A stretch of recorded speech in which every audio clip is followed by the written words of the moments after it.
దేశంలో కులగణన ప్రక్రియపై అత్యున్నత న్యాయస్థానం సుప్రీంకోర్టు చారిత్రాత్మక తీర్పు వెలువరించింది.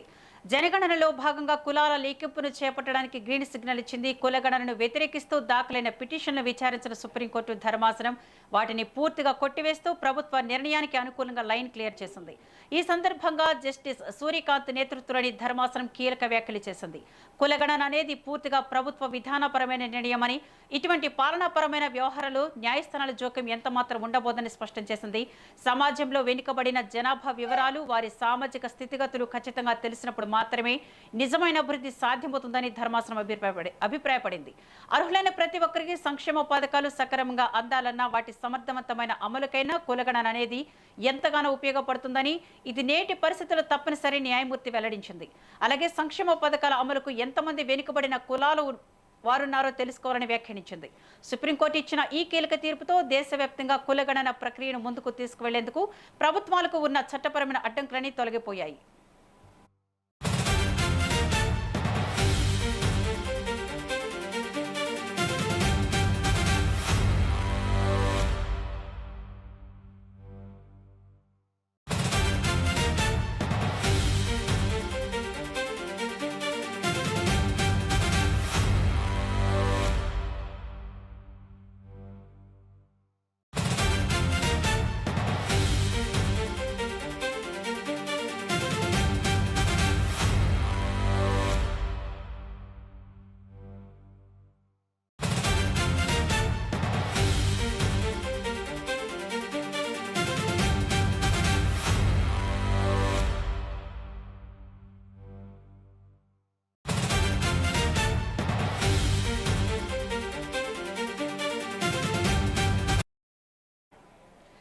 దేశంలో కులగణన ప్రక్రియపై అత్యున్నత న్యాయస్థానం సుప్రీంకోర్టు చారిత్రాత్మక తీర్పు వెలువరించింది.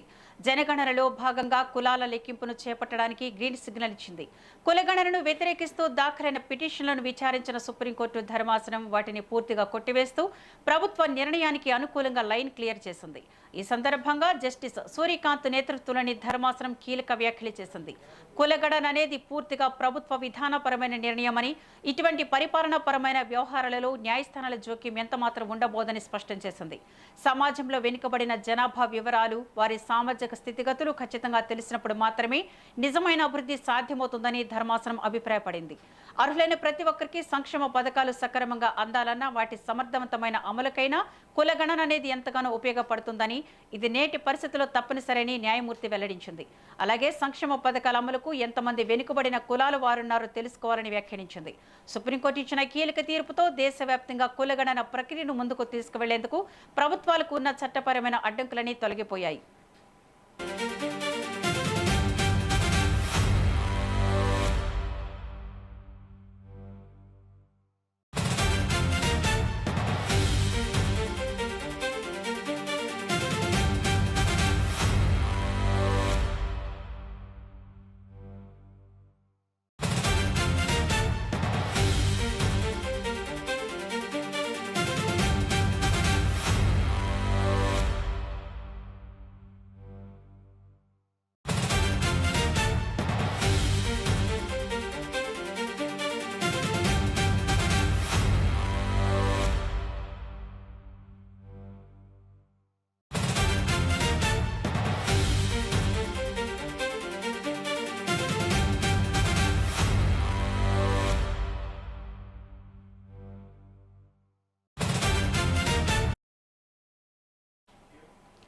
సుప్రీంకోర్టు ఇచ్చిన ఈ కీలక తీర్పుతో దేశవ్యాప్తంగా కులగణన ప్రక్రియను ముందుకు తీసుకువెళ్లేందుకు ప్రభుత్వాలకు ఉన్న చట్టపరమైన అడ్డంకులన్నీ తొలగిపోయాయి.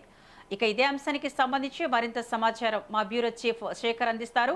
శేఖర్, చెప్పండి, కోర్టు అయితే తీర్పు ఇచ్చింది, ఇది పూర్తిగా ప్రభుత్వానికి సంబంధించిన వ్యవహారం అంటూ, దీనికి సంబంధించిన డీటెయిల్స్ ఏంటి? ఎస్ విద్య, ఏదైతే దేశవ్యాప్తంగా జనగణన చేపట్టిందో కేంద్రంలో ప్రభుత్వం, దీనికి సంబంధించి జనగణనతో పాటు కులగణన కూడా జరగాలి అని భావించినప్పటికీ కానీ దీనికి కులగణన జరగొద్దు అని చెప్పేసి సుప్రీంకోర్టుకు వెళ్లారు, కొంతమంది పిటిషన్ వేశారు. దీనిపైన సుప్రీంకోర్టు ఈ రోజు ఒక చారిత్రాత్మకమైన సంచలన తీర్పునిచ్చింది. ఇది ఒక చారిత్రాత్మక తీర్పుగా చెప్పుకోవచ్చు. ఎందుకంటే జనగణనతో పాటు కులగణన కూడా జరగాలి అనేది ప్రభుత్వ నిర్ణయాలు, వాళ్ళ పరిధిలో తీసుకుంటున్న నిర్ణయాలు. దీనికి కోర్టు ఇన్వాల్వ్మెంట్ ఉండదంటూ సుప్రీంకోర్టు ఒక సంచలన నిర్ణయం తీసుకుంది. అంతేకాకుండా కులగణన వల్ల దేశంలో మంచే జరుగుతుంది తప్ప ఎలాంటి చెడు ఉండదు. ఖచ్చితంగా కులగణన అనేది జరగడం వల్ల ప్రభుత్వాలకు, దేశవ్యాప్తంగా అన్ని రాష్ట్రాల ప్రభుత్వాలకు, దేశ ప్రజలకు ఈ కులగణన జరగడం వల్ల సంక్షేమ పథకాలు, వాళ్ళకు అందాల్సిన లబ్ధి, ఏదైతే సంక్షేమ పథకాలు వాటికి ప్రభుత్వాల నుంచి అందించాల్సిన ప్రోత్సాహకాలు ప్రతి ఒక్కటి ఒక సామాజిక కోణంలో ప్రతి ఒక్కరికి అందుతాయని భావించింది. ఆ దిశగా కూడా తెలిపింది సుప్రీంకోర్టు. ఈ నేపథ్యంలో అంటే గతంలో ఏదైతే జనగణన మొదలైందో అందులో కులగణన ఖచ్చితంగా ప్రస్తావన ఉండొద్దు అని పిటిషన్ వేశారో వాళ్ళకి చెంపపెట్టుగా భావించవచ్చు ఇది. ఎందుకంటే కులగణన వల్ల దేశవ్యాప్తంగా ముందుకు సామాజిక వర్గాల వారిగా అభివృద్ధి దిశగా ముందుకు వెళ్ళడానికి ఇది దోహదపడుతుంది అనేది ప్రధాన ఉద్దేశం. కులగణన జరిగితే ఈ కమ్యూనిటీ లెవెల్స్ ఏదైతే కులాల వారిగా దేశంలో ఎవరు ఎంతమంది ఉన్నారు, ఏంటి, వెనకబడిన తరగతులు ఏంటి, సామాజిక కోణాల దృష్ట్యా వాళ్లకు అభివృద్ధి చేయడానికి, వాళ్ళ అభివృద్ధి లక్ష్యంగా ముందుకు వెళ్ళడానికి, వెనకబడ్డ కులాలకు కావచ్చు, సామాజికంగా డెవలప్ అవ్వడానికి ప్రభుత్వాలు నిర్ణయాలు తీసుకోవడానికి ఈ కులగణన అనేది ఎంతో ఉపయోగపడుతుందని భావిస్తున్నారు. దీనిపైన దేశవ్యాప్తంగా సర్వత్రా ఎంతో మంది హర్షం వ్యక్తం చేస్తున్నారు. కులగణన అనేది కాంగ్రెస్ పార్టీ కూడా మొదటి నుంచి నిజంగా చెప్పుకోవాలంటే ప్రతిపక్ష నేత కాంగ్రెస్ రాహుల్ గాంధీ కూడా ఖచ్చితంగా కులగణన జరగాలి అంటూ ప్రధాన డిమాండ్ చేసిన నేపథ్యంలో పెద్ద ఎత్తున కాంగ్రెస్ నాయకులు కూడా దీనిపైన హర్షం వ్యక్తం చేస్తున్న పరిస్థితి. కులగణన అంటే దేశంలో మేము ఎంతో మా వాటా ఎంత అంతే అంటూ గత కొంతకాలంగా మనం చూసుకోవచ్చు. కులాల వారీగా పెద్ద ఎత్తున వాళ్ళు కులగణన జరగాలి, రేపు దేశం ముందుకు వెళ్ళాలి అని అంటే, అభివృద్ధి పదాలు అందాలంటే కులగణన జరిగి తీరాల్సిందే. కులాల వారీగా ఎవరు ఎంతమంది ఉన్నారు అనేది ఈ దేశ జనాభాకు అవసరం. ఖచ్చితంగా ప్రభుత్వాలకు, పాలకులకు ఈ కులాల వారీగా ఉన్న డేటా ప్రకారంతో చాలా ఉపయోగపడుతుంది అంటూ కూడా భావించిన నేపథ్యంలో కులగణన చేపట్టాలి జనగణనతో పాటు అనేది సుప్రీంకోర్టు తీర్పుతో మాత్రం మొత్తానికి ఇది క్లియర్ అయింది. గత కొంతకాలంగా ఎంతో అనుమానాలు, రకరకాల అనుమానాలతో కులగణన జరగొద్దు అని కొంతమంది అడ్డుకుంటున్నారు అని చెప్పేసి పెద్ద ఎత్తున కులగణన జరగాలి, ఏ రాష్ట్రంలో ఎంతమంది ఏ కులస్తులు ఉన్నారు అంటూ పూర్తి డేటా ఉండాల్సిందే అంటూ చాలా డిమాండ్స్ వచ్చాయి. ఈ నేపథ్యంలో సుప్రీంకోర్టు మాత్రం ఒక కీలక పరిణామం, ఇది ఒక చారిత్రాత్మక నిర్ణయం మాత్రం తీసుకున్నట్టు అయింది. అంతేకాకుండా ఈ కులగణన వల్ల రాజకీయంగా ఏదైతే అధికారం కోసం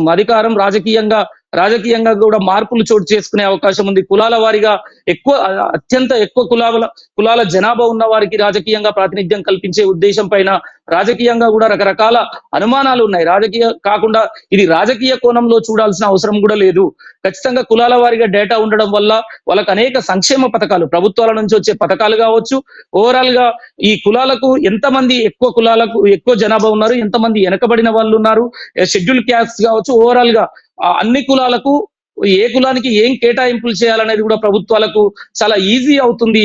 ఈ కులాల గణన జరగడం వల్ల మంచి జరుగుతుంది తప్ప ఎలాంటి చెడు ఉండదని కూడా భావించినప్పటికీ సుప్రీంకోర్టు చెప్తున్నది ఏంటంటే ప్రభుత్వం నిర్ణయం తీసుకున్న దాన్ని తప్పుపట్టలేము. ప్రభుత్వం వాళ్ళ పరిధిలో వాళ్ళు నిర్ణయాలు తీసుకోవచ్చు, అందులో మేము ఇన్వాల్వ్ కాలేం. కానీ కులగణన జరగడం వల్ల మాత్రం మంచి జరుగుతుంది అని చెప్పి సుప్రీంకోర్టు ఒక చారిత్రాత్మక నిర్ణయం అయితే తీసుకున్నది. దీనిపైనే దేశవ్యాప్తంగా ఈ కులగణన చేపట్టడం, జనగణనతో పాటే ఇప్పుడు మనకు ఏదైతే దేశవ్యాప్తంగా జనగణన మొదలైందో దాంతో పాటే కులగణన కూడా జరగాలి అని గతంలో, అంటే బీహార్ లో కూడా గతంలో చూసుకోవచ్చు, విద్యమానం బీహార్ లో కులగణన జరిగింది, దాన్ని పెద్ద ఎత్తున తప్పుబట్టారు. కులగణన అక్కడ తీసుకున్న తర్వాత బీహార్ ప్రభుత్వం గతంలో కులగణన లెక్కలు తీసిన తర్వాత దాన్ని మళ్ళీ పక్కకు పెట్టిన పరిస్థితి. కొన్ని రాష్ట్రాలలో కులగణన జరగాలి, అత్యధిక కులస్తులు ఎవరున్నారు ఏంటి, తక్కువ కులాలు రిజర్వేషన్ల సమస్యలు వస్తాయని పెద్ద ఎత్తున ఆందోళన చేసి వాళ్ళు బీహార్ లాంటి రాష్ట్రంలో కులగణన చేసినా కూడా దాన్ని పక్కకు పెట్టిన పరిస్థితి. అంటే కులంలో తక్కువ మంది ఉన్న వాళ్ళు కూడా దేశవ్యాప్తంగా ఆ కులస్తులు ఆధిపత్యం చెలాయిస్తూ రాజకీయంగా అన్ని రకాలుగా వాళ్ళు ముందంజలో ఉన్నారు అంటూ ఈ రిజర్వేషన్ల సమస్యలు ఇవన్నీ ఏంది అనేది ఒక క్లారిటీ వచ్చే అవకాశం ఉంది కులగణన జరగడం వల్ల. Shekhar, thank you Shekhar.